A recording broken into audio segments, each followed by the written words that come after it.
Comme au début de l'épisode précédent, nous nous retrouvons à nouveau dans la forêt. Notre but ici est de voir l'un des plus grands monuments vivants du pays. Il s'agit du Puakani, le plus grand totara du monde. Le totara est, je le rappelle, une espèce d'arbre conifère. Ce n'est pas seulement sa taille qui le rend impressionnant. Il est fortement texturé, avec des racines nouées et alambiquées qui plongent dans les entrailles de la terre. Autour de sa base, il y a des fissures et des trous caverneux profonds qui suggèrent que le niveau du sol d'origine se trouve plusieurs mètres en dessous de l'endroit où l'on se trouve. En regardant vers le haut, on voit ce qui pourrait être une branche, mais qui est en réalité une série de petits troncs cassés entourés de branches, dont beaucoup portent un nouveau feuillage.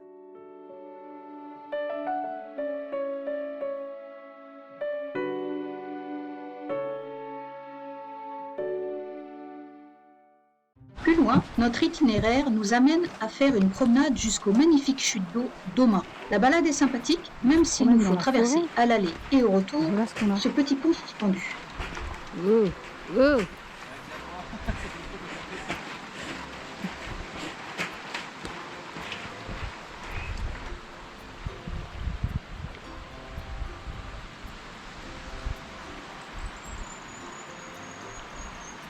Qu'est-ce que c'est que ce pont-là ?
Bivouac du soir.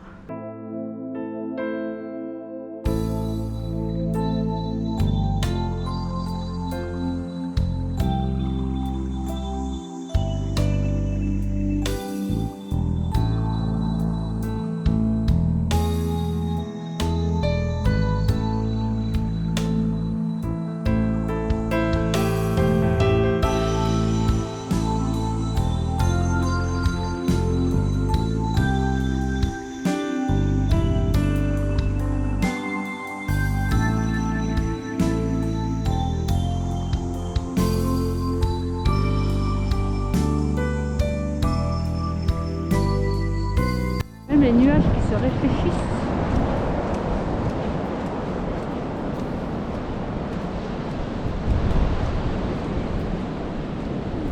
Il est là, le nuage. Et il est là aussi.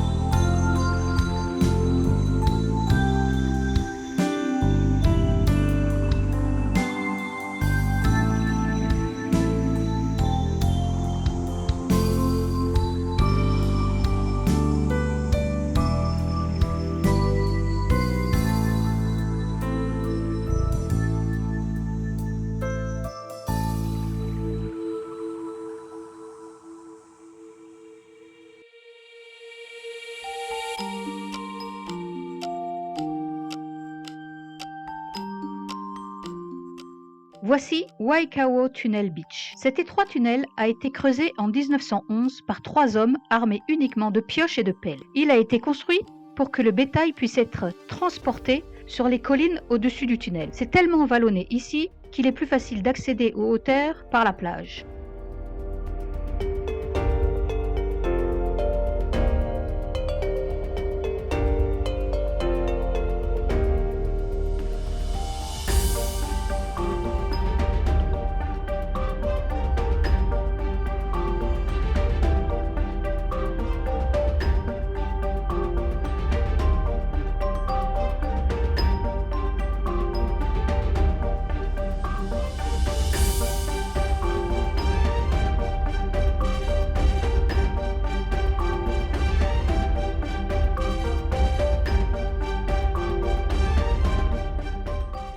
On fait la pause déjeuner dans la localité de Marokopa, juste avant d'aller voir les chutes de la rivière du même nom, qui sont hautes de 35 mètres.